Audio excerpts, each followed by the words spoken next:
Let's continue with our discussion, no? So, after ng Rule 19, subpoena na tayo. Subpoena and then modes of discovery. Dito po sa subpoena, saka sa modes of discovery, hindi to madalas tinatanong sa bar. Pero nung 2023 bar examination, no, dito sa nung bar examination nitong huli lang, natanong po yung deposition. Deposition in relation to examination of witnesses sa criminal procedure. Specifically, ang kaso po is People versus Serio. Natanong po siya, no? So, is basically ang tanong doon is a deposition applicable, no, in criminal cases. Okay. So, we will tackle this, no. Okay. So, sa subpoena, dalawa lang po ang kailangan yung tandaan dito. Hindi naman pala tatlo, no. Tandaan niyo po, ang subpoena ad testificandum, ito yung subpoena directed to a person requiring him to attend and to testify at a trial, a hearing, whatever. Okay? Subpoena duces tecum, ito po yung subpoena directed to a person to require him to bring any books, documents, things under his control. Okay. So ngayon, attorney, paano pag meron akong sabihin natin, accountant, gusto ko dali ng accountant yung books, no, nung company na nasa possession niya, nasa control niya. Ano ang subpoena na i-apply mo? Kung ikaw yung plaintiff, sabihin natin, kalaban mo defendant, yung corporation. Si accountant ang gusto mong ipadala sa court. Tandaan nyo po, hindi lang po subpoena ducis tecum ang i-apply nyo. Mag-a-apply din kayo ng subpoena ad testificandum. So, ang magiging application nyo dyan is subpoena ad testificandum and subpoena ducis tecum. Why? Kasi basic po sa rules on evidence na the documents cannot speak for themselves. Someone has to authenticate, to identify, to explain the documents.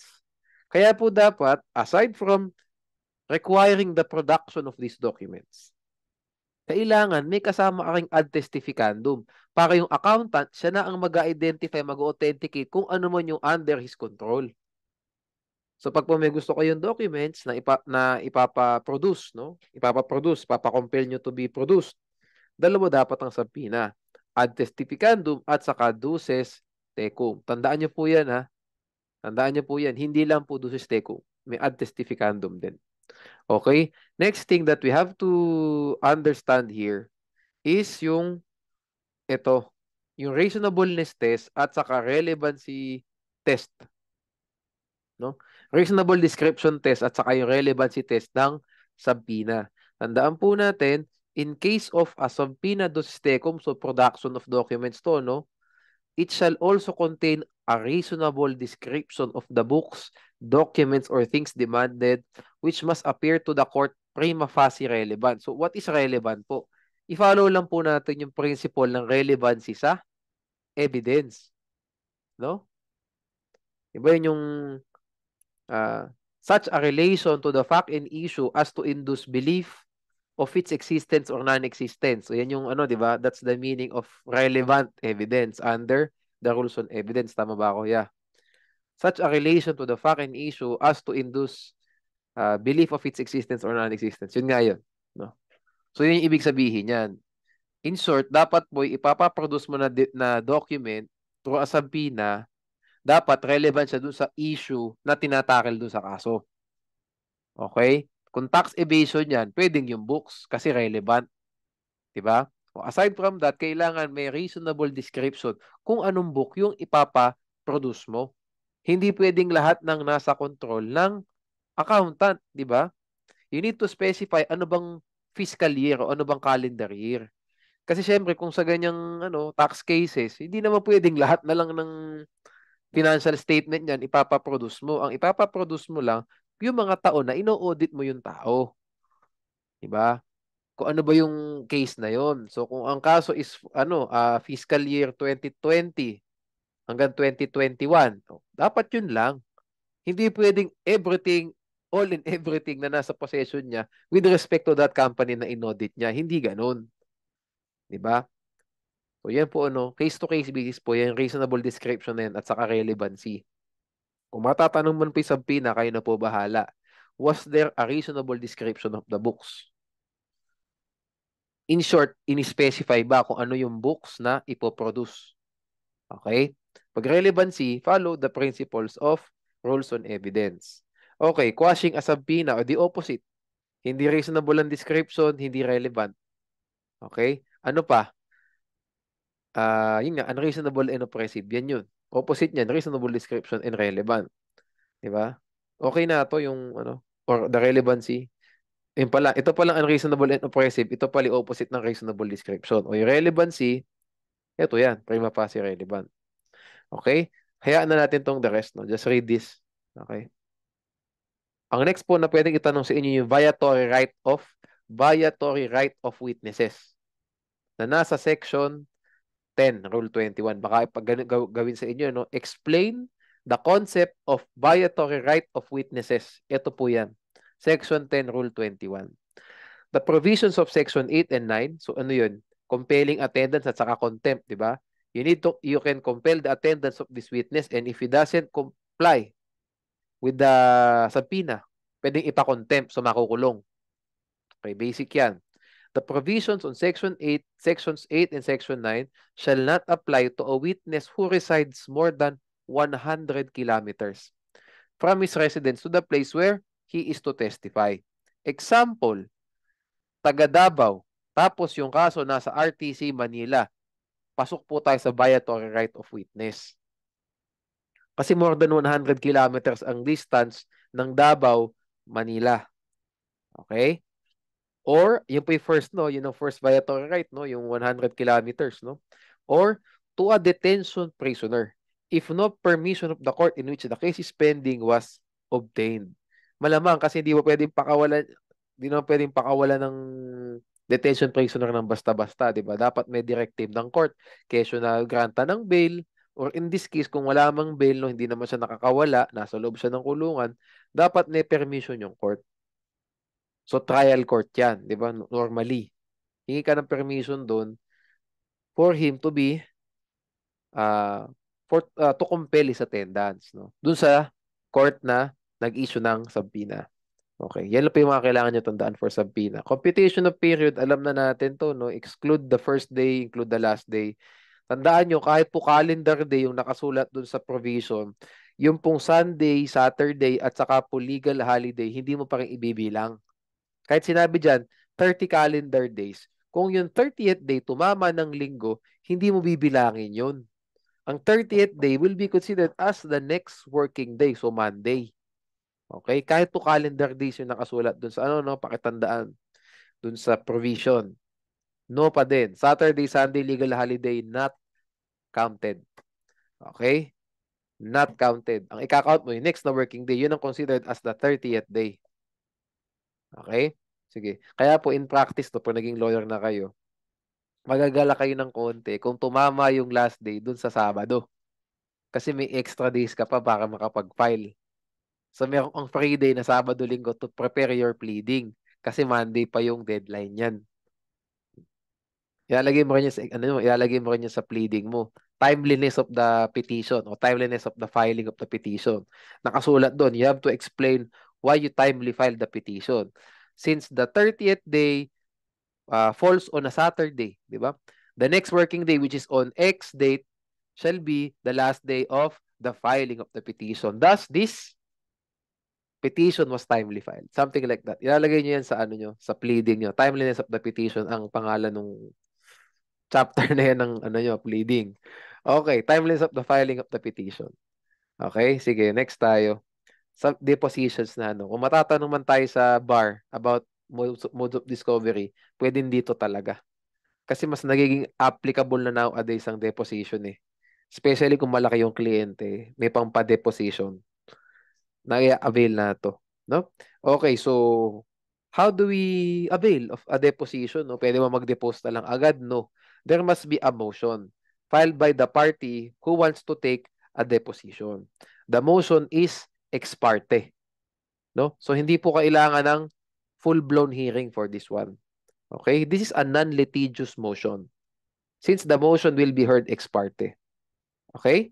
Tandaan natin ha. Tandaan nyo, the testimony of any person, kahit sino, okay, pwede. Tandaan natin, foreigner, Filipino, taga Manila, taga Visayas, taga Canada, pwede po. Okay? Pwede po. Yan po pala ang remedy.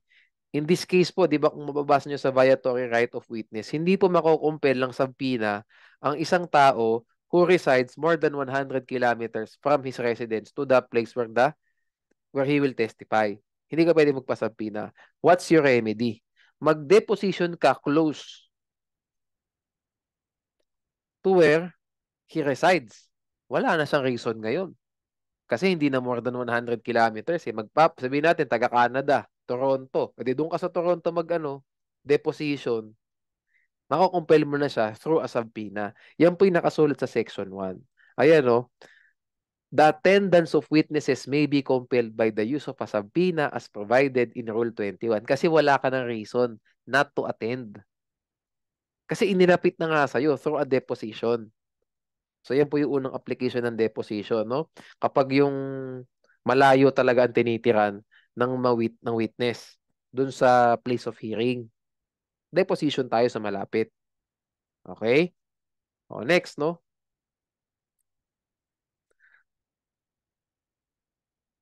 What if the person, tatakan na natin to. What if the person refuses to be deposed? Pwede compel by subpoena. Okay, ito na yung sinasabi kong natanong noong 2023 bar. Can Rule 23 apply to criminal proceedings? Yes. Rule 23 can apply to criminal proceedings. Tandaan natin, if there is unusual circumstances. If there is unusual circumstances, if there are, sorry, if there are unusual circumstances, pwede pong mag-apply ang deposition sa criminal proceedings, no? Ito po yung nasa kaso ni People versus Serio, no? Why? Ano po ba ang relationship ng Rule 23 at saka Rule 119 Section 15? Ang Rule 119 Section 15 po kasi this is examination of witnesses for the prosecution. May tatlo lang pong ground para makapag-examination ka.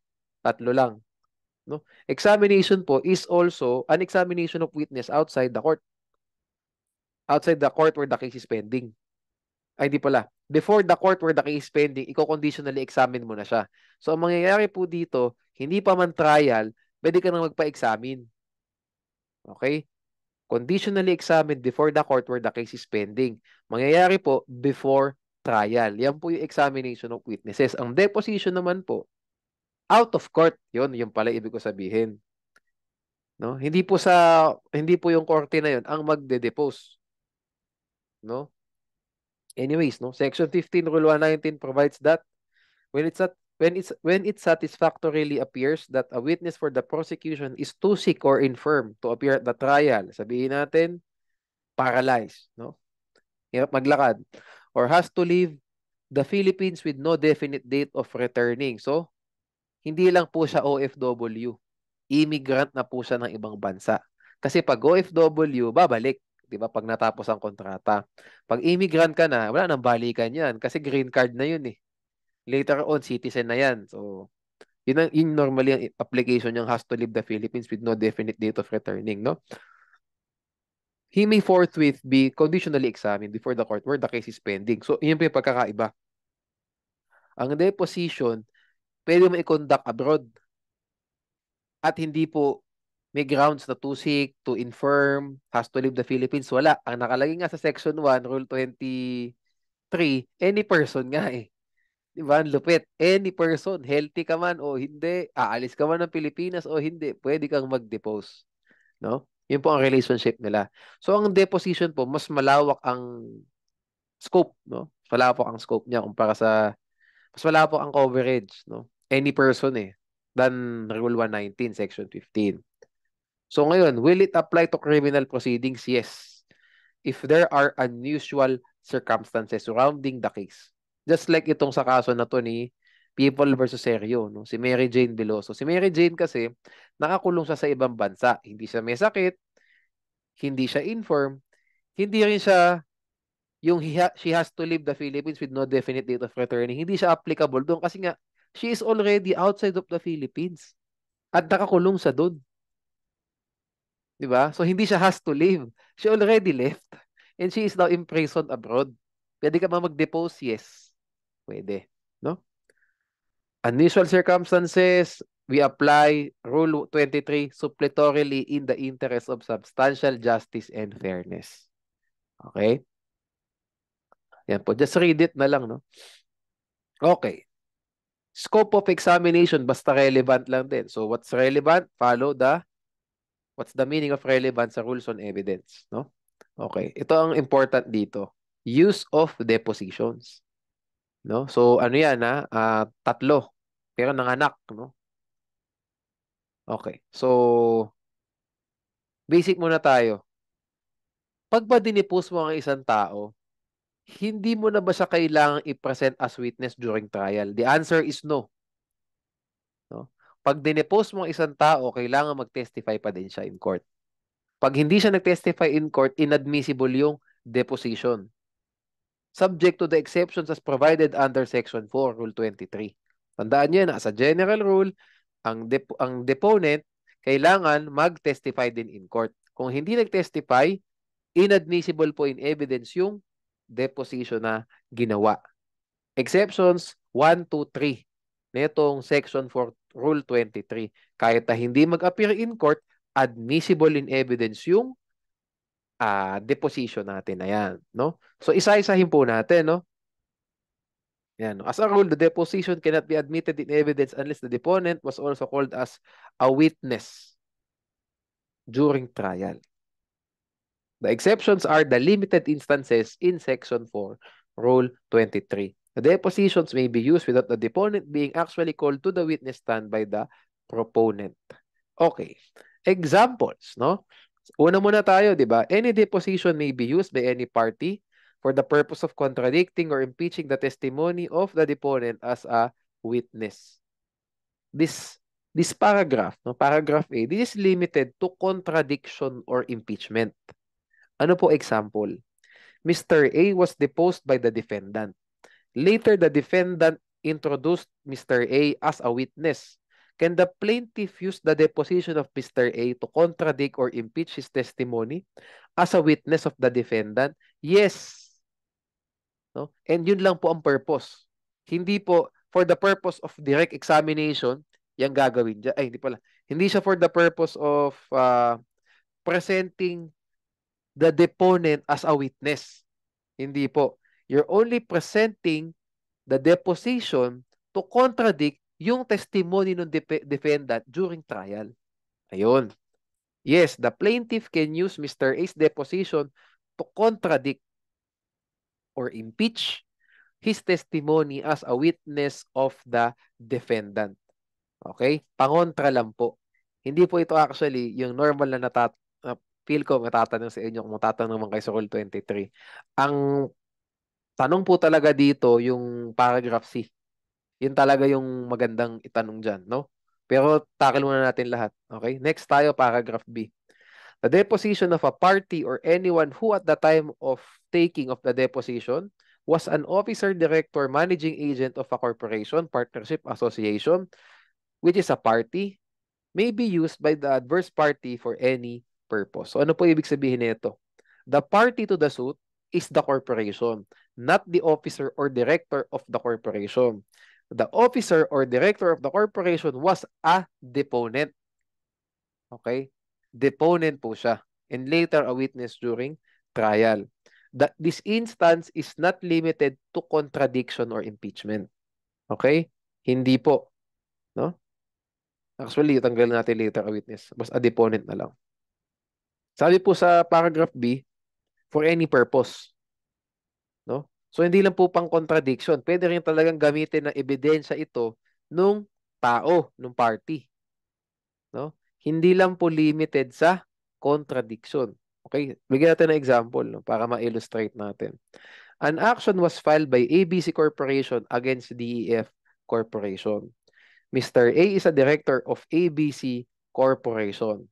He was deposed by ABC Corporation. So, yung mismong corporation, dinipost yung kanyang officer. Okay? Kanyang director. I'm sorry, yung kanyang director.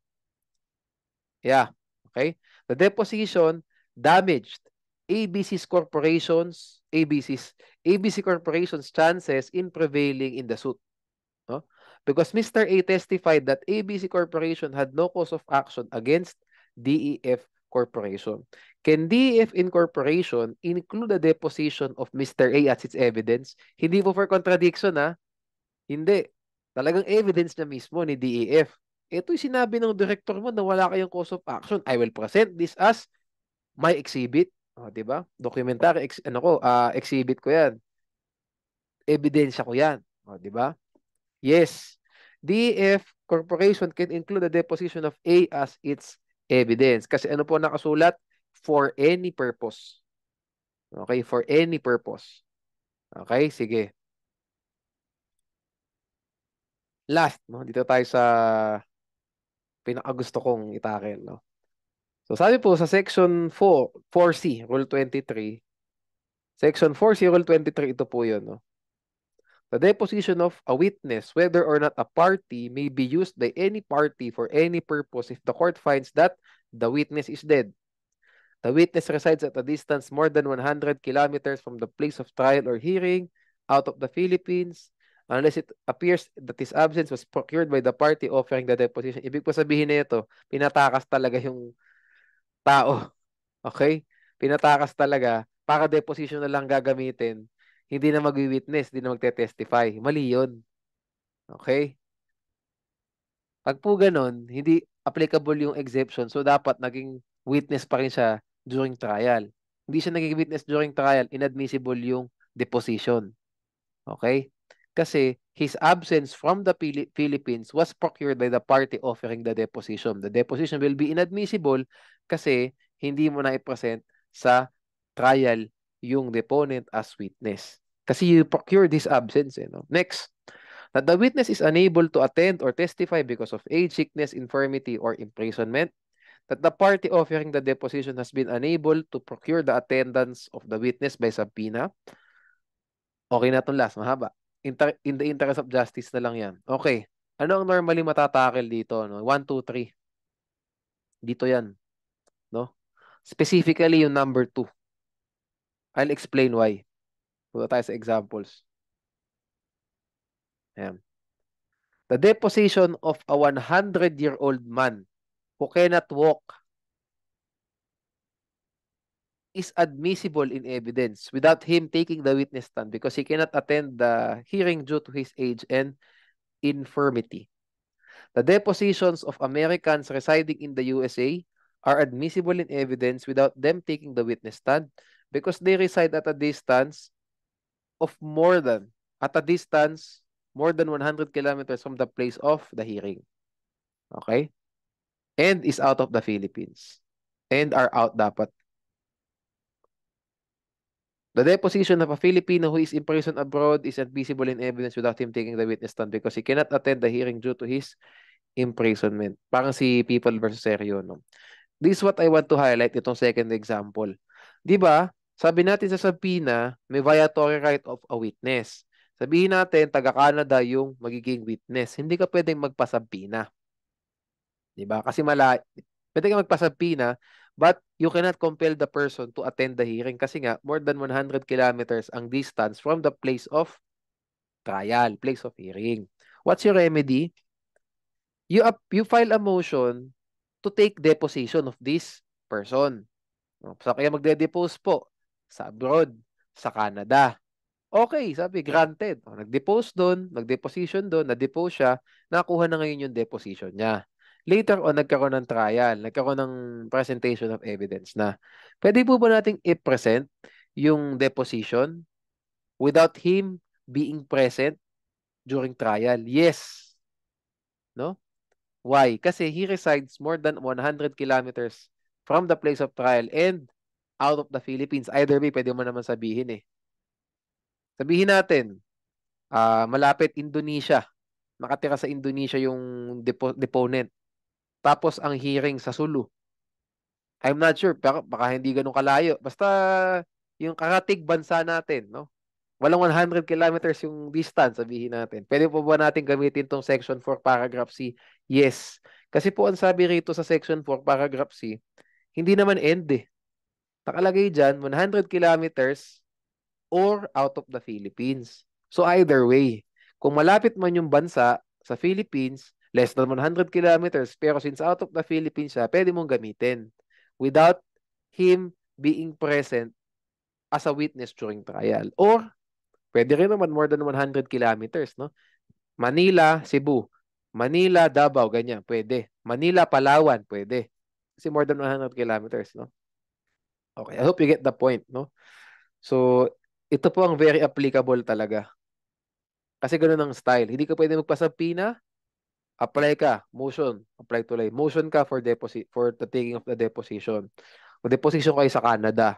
Kinuha mo yung deposition doon, inuwi mo sa Philippines, you can present that deposition na as your evidence without requiring the presence of the Canadian resident, Canada resident, during trial. Hindi na kailangan. So ano siya, nag-apply tatlong provision.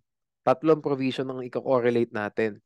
Section 10, Rule 21. Next, Section 1, Rule 23. And lastly, Section 4, Rule 23. Viatory right, emotion mo, doon kayo mag-take ng deposition sa Canada, and then pwede mo gamitin yung deposition without him being present during trial under Section 4, Paragraph C, Rule 23. Kasi he resides more than 100 kilometers or is outside of the Philippines. O, diba? So pag meron kang kailangang witness na nasa ibang bansa, i-deposition mo na lang. Huwag mo nang pauwiin dito, grabe naman. So paano yan? Every trial date, uuwi dito? Napakagastos naman nun, di ba? Hindi mo lang isahin, magdamag kayo mag-deposition doon, di ba? O, yun po ang use niyan. Obvious naman na po, pag namatay na, dinepose siya, namatay siya, pwede mo nang gamitin yung deposition as your evidence. No? Why? Bakit po? Kasi kung makikita nyo, Section 3. Kasi during deposition po, may examination and cross-examination din. So, hindi mo natin pwedeng sabihin na yung right to due process nung defendant na wala o nung plaintiff na wala kasi nga, he had the opportunity to cross-examine the deponent. So, hindi mo natin pwedeng sabihin na wala siyang due process. Hindi siya nabigyan ng due process kasi nakakapag-cross-examine siya eh. Okay? Yun po, no? Tandaan nyo. Pero tandaan nyo ha, pag walang Section 4, ang general rule, kung deponent ka, dapat ikaw din mag-witness, magte-testify ka din during trial. No? Kaya ako naman opinion ko rito, ba't ka naman kasi magde-deposition kung hindi mo magagamit yung Section 4? Di ba? Practicality. Practice. Ba't ka magde-deposition kung hindi mo kung kailangan makikipresent during trial yung deponent? O di sa trial na lang tayo magharap. Di ba? O so kaya nga po napaka-important ng Section 4. Kasi ito ang dahilan bakit nagde-deposition tayo in the first place. Pumasok dyan sa letter C. Baguhin ko nga to, ba't 1, 2, 3, 4? Letter C. O. Pamasok din, applicable eh. So bago ka pa man mag-deposition, alam mo na as a proponent na magagamit ko itong mga exemptions na to use the deposition as my evidence na without requiring the witness to testify during trial. Yan, ganyan ang style, di ba? Dito ako sa letter C. O sige, mag-deposition tayo. Ganun po. Hindi ka magde-deposition kung di mo magagamit yan. Nag-aksaya ka lang ng pera. Diba? At oras, at effort. Kasi papart din naman pala kayo sa trial. Ganun din. O, diba? Okay. Ang pinaka-applicable dyan yung number 2. No, ito talagang 100 kilometers na to. Kasi this is highly applicable, highly related sa Rule 21 on Subpoena. Napaka-applicable po niyan. No? Unable to attend because of age, sickness, infirmity, imprisonment, just use your common sense. Bakit kailangan siya? But applicable po for any purpose yung deposition. No? Sige. Move tayo to the next important topic sa deposition. No? Ayan, effect of using depositions. No? The introduction in evidence of the deposition or any part thereof for any purpose other than that of contradicting or impeaching the deponent makes the deponent the witness. So yung deponent, sabihin natin yung more than 100 kilometers, no? Inintroduce mo yung kanyang deposition. Witness mo na siya. No? Witness mo na siya. Okay? So ano siya? Is this a documentary evidence or an object evidence or a testimonial evidence? Testimonial evidence po ang deposition. Testimonial po kasi nga magiging mo siyang witness eh, no? Okay. But this shall not apply to the use by an adverse party of a deposition as described in paragraph B of section 4 of this rule. So, kailan lang po magiging witness yung deponent? Letter C lang. Kasi ito, letter A. Ayos di pagkakagawa ng provision eh, di ba? Mano sinabi nilang na this shall not apply sa paragraph A and B of section 4? Di ba? Pinahirap pa. Basta tandaan nyo, pag letter C, witness mo na yung deponent. Kasi nga hindi na magte-testify in court eh. Malayo kasi ang tirahan. O. Pero pag yan for contradiction or letter B, hindi mo siya witness. Okay? Sige, move tayo to the next important topic. Okay na yan.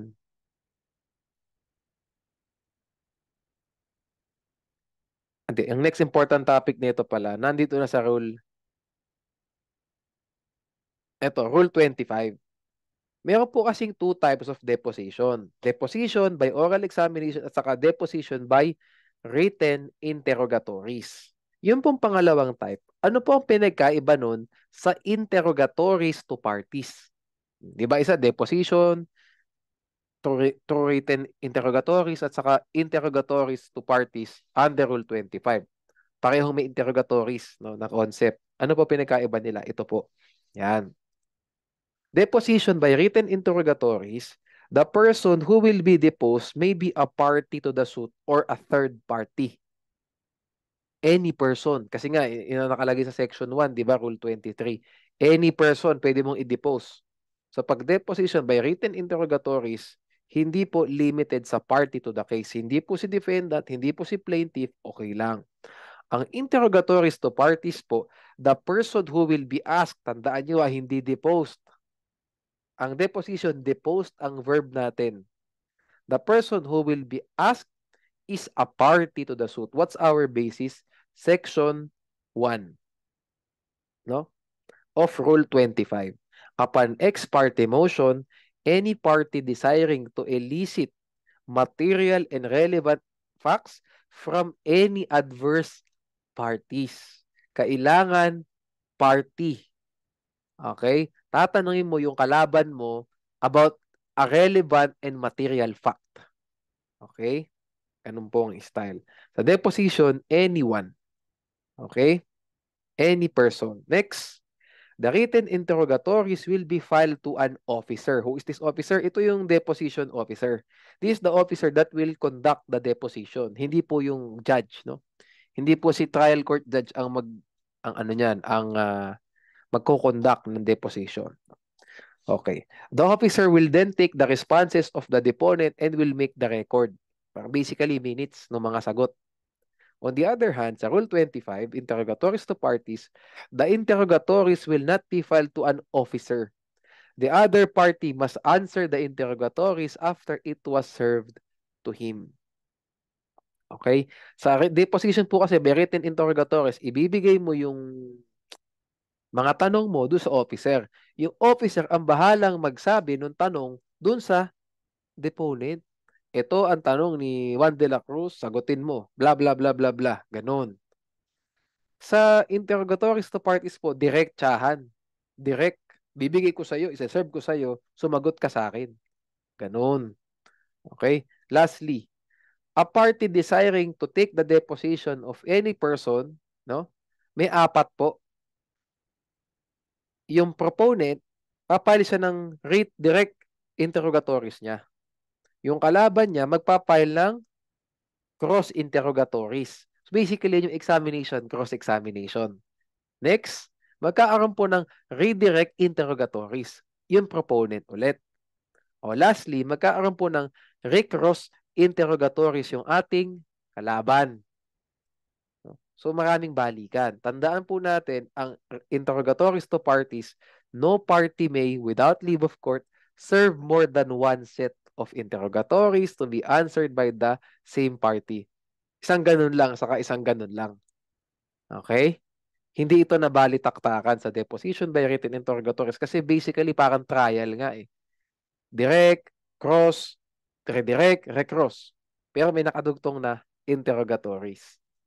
Okay, yun po ang mga pagkakaiba. Kung matanong kayo ng ganyan, no, explain the difference between deposition by written interrogatories at saka interrogatories to parties. Here are your answers. Okay? So, balik muna tayo sa deposition ulit. Ito, deposition na tayo before action or pending appeal. Tandaan po natin, ang deposition, hindi po siya limited sa meron ng kaso. Pwede po tayong magkaroon ng deposition, wala pang kaso. Ang tawag dyan is the concept of perpetuation of testimony. Baka tanungin kayo, ulit, no? Ng explain. Basic questions, hindi kayo paggawa ng hypo. Explain the concept of perpetuation of testimony. Yan po yung Section 1, Rule 24. A person who desires to perpetuate his own testimony or that of another person regarding any matter that may be cognizable in any court may file a verified, tandaan niyo po petition. Bakit po hindi motion? Wala pa namang kaso. Tandaan po natin, ang deposition sa Rule 23, motion sa ex parte. Kasi may kaso na. And then magka-file ka ng motion to take yung deposition. Sa Section 1, Rule 24 po, wala pong kaso pa. So what will you file? Verified petition. Okay? Verified petition. It's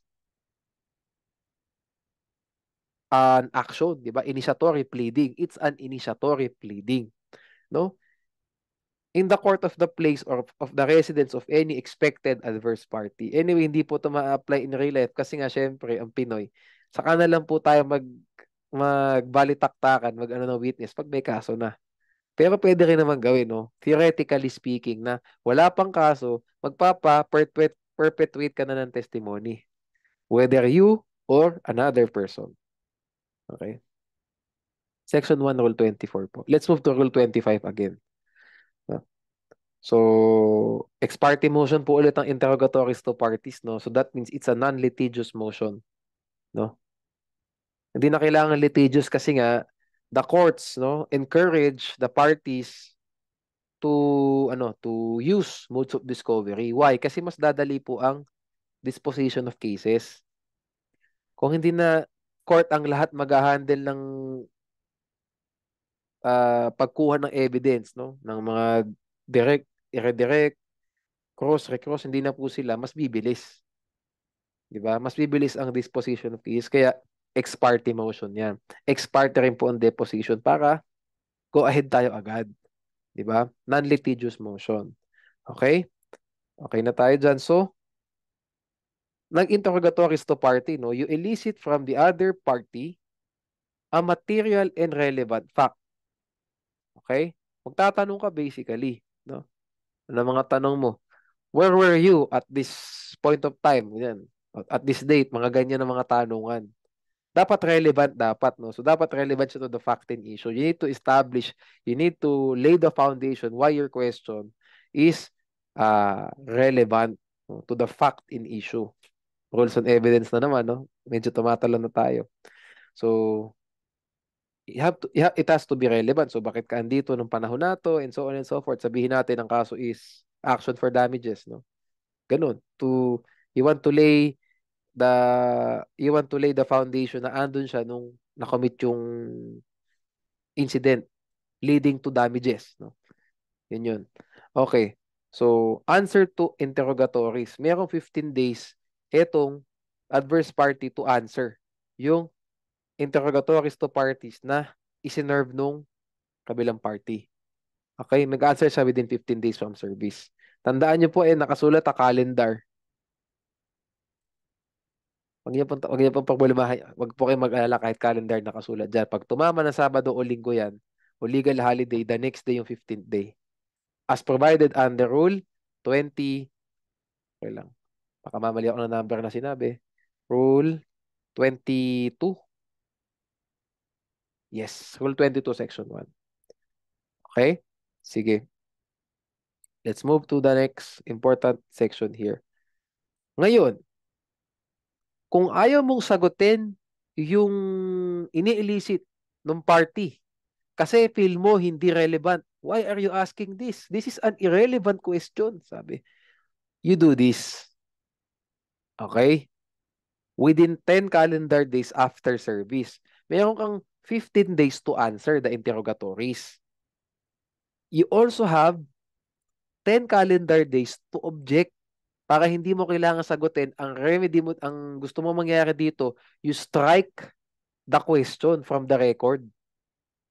Or i-strike mo yun doon sa interrogatories. Hindi mo kailangang sagutin. Kasi pag sinagot mo yan, it will be put in, it will be put in record. Tandaan nyo ha, pag hindi ka nag-object, sinagot mo, tinanggap mong admissible yung question. So, pwede nang gamitin sa'yo ng kalaban mo yan. Di ba? So, kung feel mo irrelevant, ano pa ba? Abusive, bastos yung tanong, no? Discourteous, impolite, whatever. No? Harassment. Ayan. Nangaharas yung question. Sabihin natin, you object to that. Yung objection mo, uulitin natin, yung mga concept din na nalaman natin sa rules on evidence. Yan nga, irrelevant, incompetent, to testify, leading, mga ganyan, no? You get the point. Yun din ang mga objection mo. Okay? So, effect of failure to serve. Hayaan nyo na to effect of failure to serve. Ibig sabihin yan, pag hindi ka nag-serve ng written interrogatories. No? Ibig sabihin, hindi ipinile mo lang sa court, hindi mo sinerve sa kabilang party, which is weird, di ba? If you filed the interrogatories sa court at hindi mo sinerve sa kalaban mo, a party not served with written interrogatories may not be compelled by the adverse party to give testimony in open court. No, sa adverse party hindi mo pwede i-compel to testify. Pwede kasi sa ano yan eh. Pwede sa civil cases.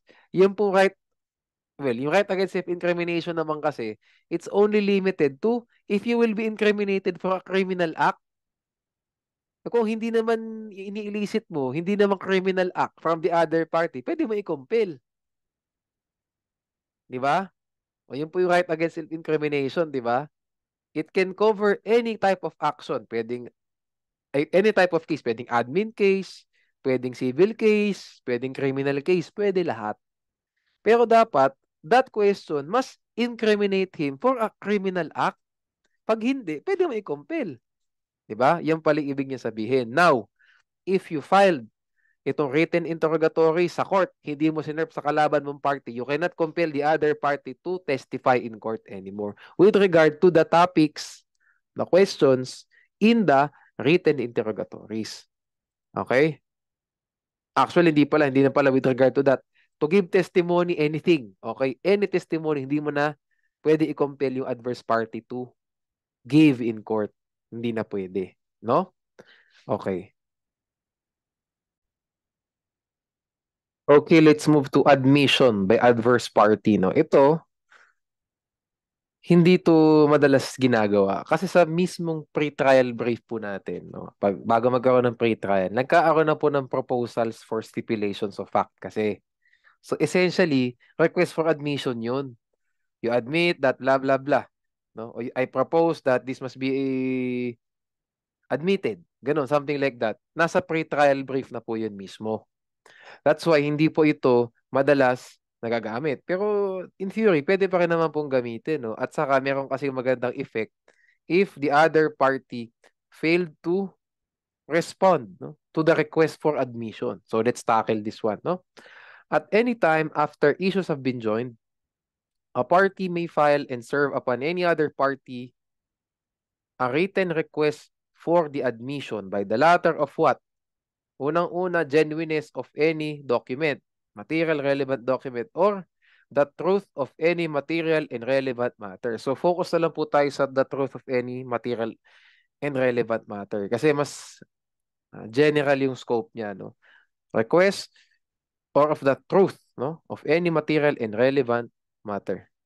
Okay? So what does at any time after issues have been joined mean? It means after the filing of the pleadings. Kasi after nung pleadings, nagawa niyo na lahat. So yung complaint, answer, reply, rejoinder, tapos na lahat, na-join na yung issues. Nasabi niyo na lahat ng mga issues niyo basically. May, no? Ibig ko sabihin ng may, this the resort to this mode of discovery is discretionary in nature, permissive in nature. Hindi po kailangang nagaganito every hearing, every case. Every hearing, every case, hindi po kailangan. Kasi may, no? At saka nga, ang ginagawa in practice, sa pre-trial brief na lang, kung meron man tayong i-request to be admitted, lagay na lang sa pre-trial brief. Proposals for stipulation of facts. Mababasa nyo rin yan sa Rule 18. No? Okay. Okay na yan. Sige, let's go. Implied admission. Ito yung sinasabi ko na matinding effect kapag hindi ka nag-respond sa request for admission ng kabilang party. Each of the matters of which an admission is requested shall be deemed admitted. So pag in-request for admission, yung buong allegations sa complaint, ni-request niya lahat at hindi po sumagot yung defendant. Ano result? E di, inadmit mo na yung buong yung lahat ng allegations, no? Di panalo na sa kaso yung plaintiff, pwede nang mag-judgment on the pleadings. After niyan, hindi ka nag-file ng denial mo to the request for admission, admitted lahat. O they fails to tender an issue na. Di ba? Or otherwise admits, di ba, the material allegations in the complaint. O di tapos ang usapan. Motion for judgment on the pleadings ang kasunod. Matatakal natin later on yung judgment on the pleadings. Anyways, no? So each of the matters of which an admission is requested shall be deemed admitted unless within a period designated in the request, which shall not be less than 15 calendar days after service, no? Blah, blah, blah.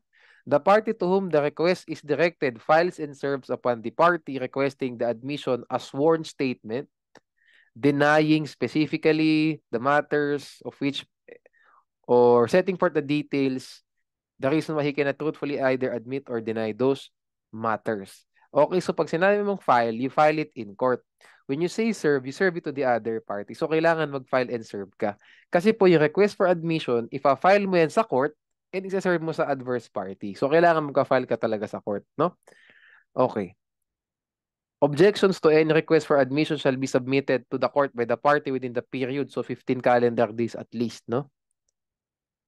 For and prior to the filing of his sworn statement. So, kung maaalala nyo, sa interrogatories to parties, you're just asking questions.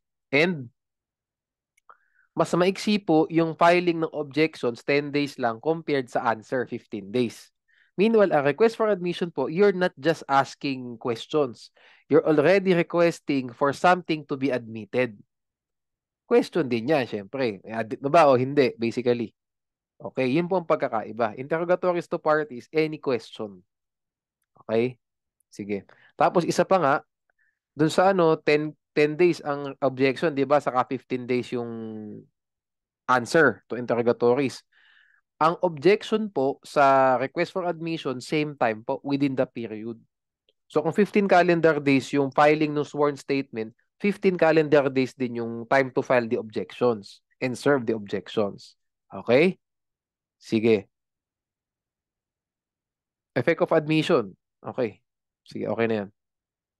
Effect of failure to file and serve request for admission. So, ibig sabihin, ayan, a party who fails to file and serve a request for admission on the adverse party shall not be permitted to present evidence on such facts. Okay. To repeat, filing and serving a request for admission is discretionary in nature. Thus, do not worry about Section 5. No? Rule 26, this effect does not apply in actual practice. Okay lang yan. No? Tanggalin natin to. Ayan. Basta yan. Do not worry about this Section 5. Okay? Ayan. Differentiate, no? Yung isa nga, you're requesting, ito naman isa, just eliciting any fact na material and relevant. Ito isa, you're requesting something to be admitted na. Okay? Production or inspection of documents or things. Ito po, normally, na-apply ito sa inspection of real property. Kasi po, di ba sabi dyan, production of documents, ba't di ka na lang magsabina? Di ba? Ba't ka magmo-motion pa for production, for production, di ba? But why? Sabina na lang, dusis tecum and ad testificandum, di ba? Para yung tao mag-testify din to identify, to authenticate the documents that he presented, that he produced. So, ito po applicable to Rule 27 usually sa land. Mag-ocular inspection tayo ng land kung ano man ang meron doon. Sabihin natin ang kaso is action publicana. Aba, pwede talaga mag-inspect ng land para makita mo kung meron ba talagang possession na ano, meron bang violation of the right to possess, 'di ba? Pwede kang mag-motion for inspection of parcel of land. Kung wala naman, o di tapos ang kaso, 'di ba? Ganun, no? Or order any party to permit entry upon designated land or other property for the purpose of inspecting, measuring, surveying, or photographing the property or any designated relevant object or operation thereof. Normally sa real properties nga ito ina-apply, no? Kasi hindi kayang dalhin sa court. So, ang pupunta dun sa site, yung parties, 'di ba? Pwede nga si judge sumama din eh, no? Okay. Motion din to, no? So discretionary din to. Hindi kailangan na gawin lagi. The availment of a motion for production is not limited to the pre-trial stage, no? Malamang wala naman sinabi, no? Wala naman time frame. Pwedeng during trial. Okay? Okay. Rule 28, physical and mental examination of persons. Ito po nag-a-apply if the mental or physical condition of a person is a fact and issue in the case. Pag sinabi mong mental condition, dabi malamang, guardianship kasi sira ulo daw. Yung ward, prospective ward. Mental condition, ano pa? Annulment of contract based on insanity or imbecility. 'Di ba? Pwede nga din to sa ano eh, sa mental condition, sa declaration of nullity of marriage at saka sa annulment. May insanity rin sa annulment, di ba? Na ground under Article 45 of the Family Code. Pwede rin psychological incapacity. O, di ba? Mental condition yun eh. Pwede. Pag physical condition normally, pag sa mga action for damages to. Tapos, you need to check yung extent of the injury. Gaano ba katagal na ospital? O ito bang sugat na to, gaano katagal kang nasa ospital? O itong pilay na to, gaano ka ba katagal na dapat nasa ospital? And so on and so forth. Okay? In order to determine kung magkano yung damages na ibibigay sa'yo dapat. Okay? So, in an action in which the mental or physical condition of a party is in controversy, so it's an issue. The court in which the action is pending may in its discretion order him to submit to a physical or mental examination by a physician. Sino po magkakagasta para dito? Eh di yung nag-apply, di ba? Yung nag-motion para makonduct ito. So sino yung doktor? Siyempre, yung hinanap din ng tao na yun, di ba? Yung magkakagasta. Doktor niya yung doktor na nahanap niya yung mag-examine. Okay. So the order for examination may be made only on motion for good cause. A good cause nga is if mental, physical condition is an issue, is a controversy between the parties in the case, no? Okay. Court approval is required, no? So sa report of findings, no? Tandaan natin yung findings na yon. Yan po, ebidensya yan probably nung nag-request. Tandaan nyo, hindi nung in-examine. Okay? Tandaan nyo, yung nag-file ng motion, yung movant, ebidensya niya yan. Okay? Siya ang nagkagasta eh. Siya ang nag-file ng motion to resort to this mode of discovery. Ebidensya niya yan. Hindi po yan ebidensya nung na-examine na party o na person. Okay? Hindi po. No? Kaya po ito yung nakalagay sa Section 3 Rule 28. If requested by the party examined. So kinuha niya, kung gusto niyang kunin yung findings dun sa movant. The party causing the examination to be made shall deliver to him a copy. So, pag nag-request po yung party examined, obligated na i-deliver nung kabilang party, nung movant, yung kopya ng findings ng doktor. Okay? Setting out the finding and the conclusion. Okay? After such request and delivery, the party causing the examination, di ba, is also entitled to receive from the party examined a like report. Okay. So, ibig sabihin po nito, kung ni-request ng party examined yung findings ng doktor, ng movant, yung movant, pwede rin mag-request sa doktor naman ng party examine. Aba, baka nagpa-check up ka sa ibang mga doktor. Nagpasuri ka sa ibang mga doktor. Kung ano man yung findings sa ibang mga doktor na yun, ibigay mo din sa akin. Kasi binigay ko sa iyo yung ebidensya ko eh. 'Di ba? Basically, ipinakita ko sa iyo yung baraha ko, ipakita mo rin sa akin yung baraha mo. Yan lang ang point niyan. Okay? Gets? Tandaan nyo, yun po ang picture niyan, yung Section 3, Rule 28 na yan. If the party examined refuses to deliver such report, yung mga doktor niya, no? Yung mga check-upan niya, mga pinagpuntahan niya na doktor, no? The court on motion and notice may make an order requiring the delivery. Okay. So pag ayaw, kasi nga entitled yung movant eh. Ayaw nun, file ka ng motion. Compel, diba? The delivery nung like report na nasa possession naman ng party examine. And if a physician fails or refuses to make such a report, the court may exclude this testimony if offered at the trial. Kung ayaw nung doktor, nung party examined, na ibigay yung report dun sa movant, no? Kung ano man yung testimony ng physician na yun, tanggal sa record. Essentially, hindi na siya pwede mag-testify. Di ba? Wala nang visa yun. Why? Kasi tama nga naman, ipinakita ng movant yung baraha niya. Tapos ikaw, di mo pakikita yung baraha mo. Di ba? Eh, kung ano man yung baraha mo, di mo na pwedeng i-present sa court kasi nga, na ibinigay na nga sa'yo nung movant yung kanya eh. It's only fair and just. Okay? So, ito po, meron tayong ano rito. Meron din akong... Okay. Waiver of privilege. Ngayon, attorney, sabi rito, if a physician fails or refuses to make such report, the court may exclude his testimony if offered at the trial. What if this physician, ang objection niya, Your Honor, kaya ko po ayaw gawa ng report at ibigay dun sa movant yung report, yung findings ko kasi I would violate the doctor-patient privilege under the rules on evidence. Oh, sabi. Is that correct? Tama ba yun? Mali po yun, no? Mali po yun, okay? By requesting and obtaining a report of the examination so ordered or by taking the deposition of the examiner, the party examined waives any privilege. So doctor-patient privilege, he may have in that action or any other action involving the same controversy regarding the testimony of every other person who has examined him in respect to the same mental or physical examination. So ulitin ko po ulit. Scenario, nag-request tayo, si Movant, nag-file siya ng motion, gusto kong ipatest etong party examined. Party to be examined. Okay, tinesting ng doktor. May findings.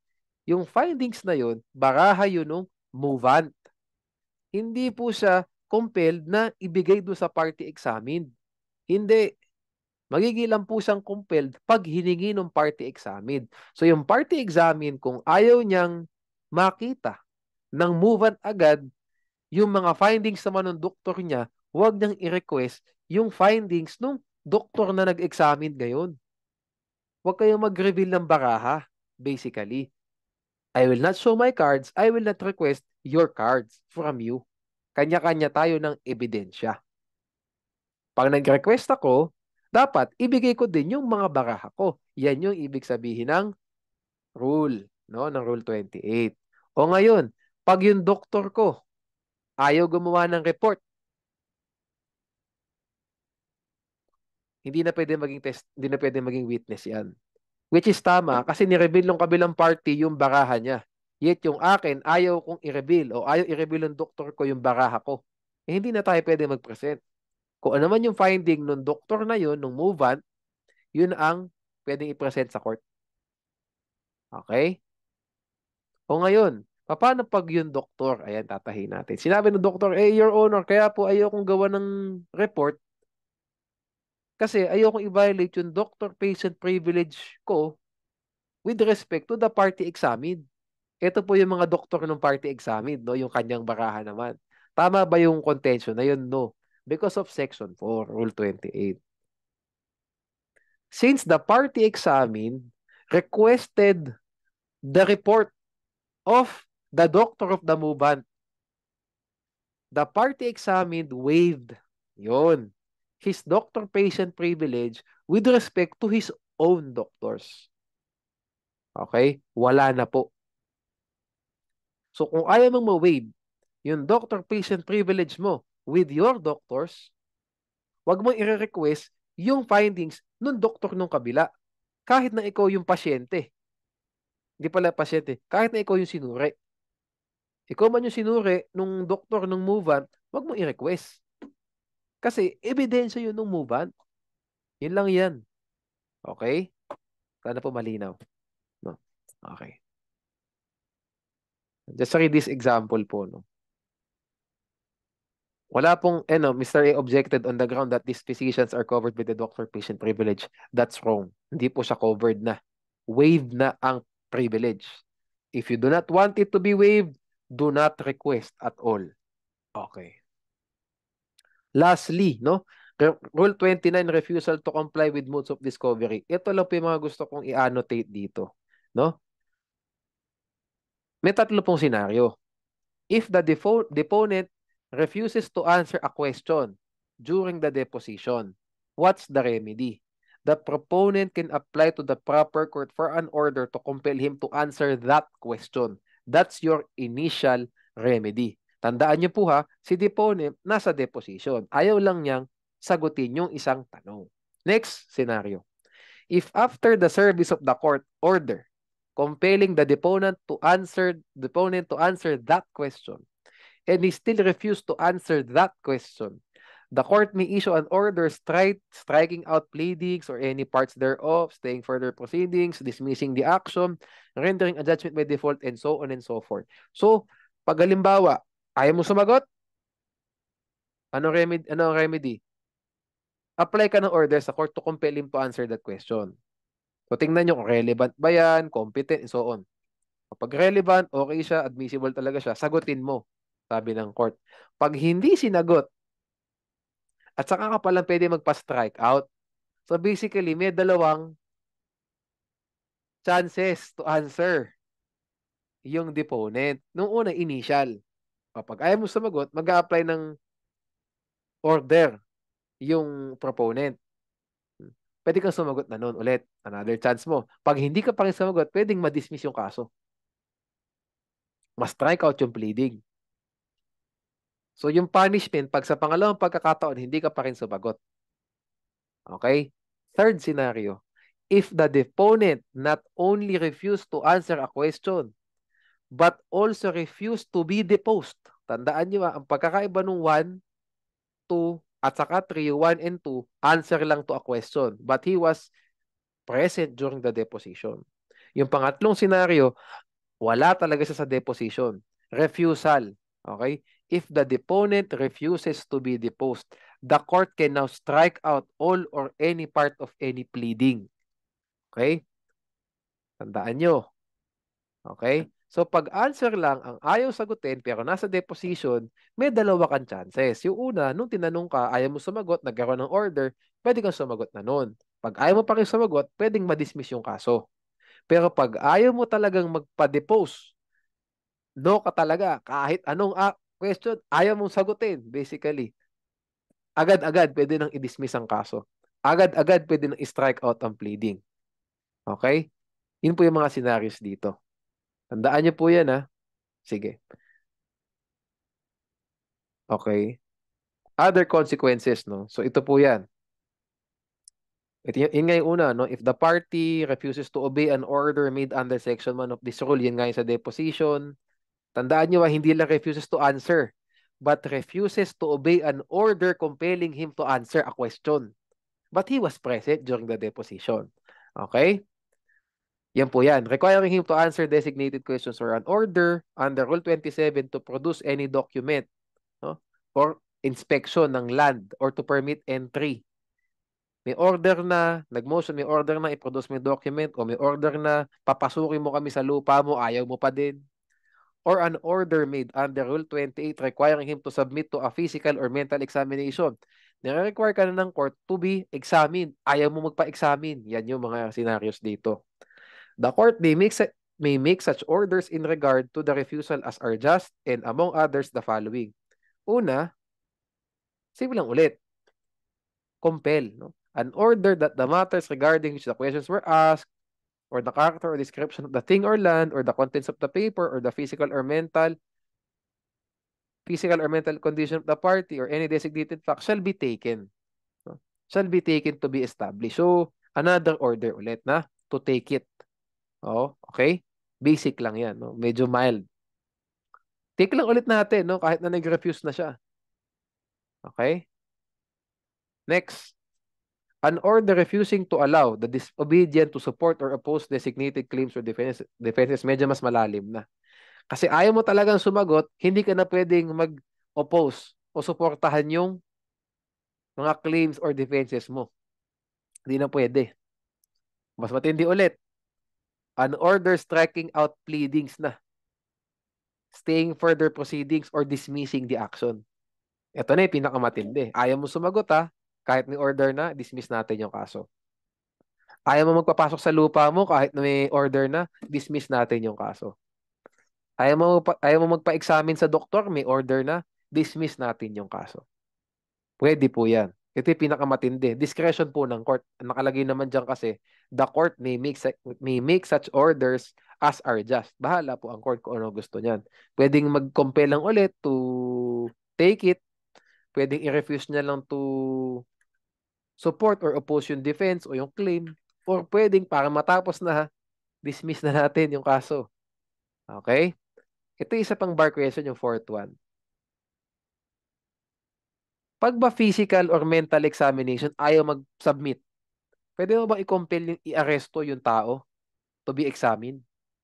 No. Okay? An order directing the arrest of any party or agent or of a party for disobeying any such order is allowed. Ayaw mo sumagot ha, may order nang sumagot ka, arestuhin natin, yung kulong natin. Pwede. Ayaw mo magpapasok sa lupa mo, may order na, pa-aresto natin. Pwede. Pero paano pag ayaw niyang magpa-examine pero may order na? Pwede mo ba siyang ikulong? No. Except an order to submit to a physical or mental examination. Tandaan nyo. Malamang kung sira ulo, sabihin natin, insane, ikukulong mo pa ba? No. Aarestuhin mo? No. 'Di ba? So, yung pong arrest, yung fourth one, fourth na pwedeng order ng court, applicable lang po siya kapag ayaw sumagot, ayaw mag-produce ng document, at saka ayaw magpapasok sa lupa. Pero pag ayaw magpa-examine, despite an order to be examined, hindi mo pwede ikulong. Stick lang tayo sa 1, sa 2, at saka sa 3. Dun sa deposition, dun sa entry, production, inspection, 1, 2, 3 for available remedies. Okay? Next. Ito na yun. Willfully fails to appear before the officer. Ito yung sinasabi kong third scenario. Pag ayaw mo talaga umattend, hindi lang sumagot ha, hindi ka umattend, strike out na tayo agad, dismissal. Okay? Okay, sige. Differentiate section 1 and section 5. Section 1 nga refuses to answer. But the party appeared but refuses to answer a question. Section 5, Rule 29, the party fails to appear.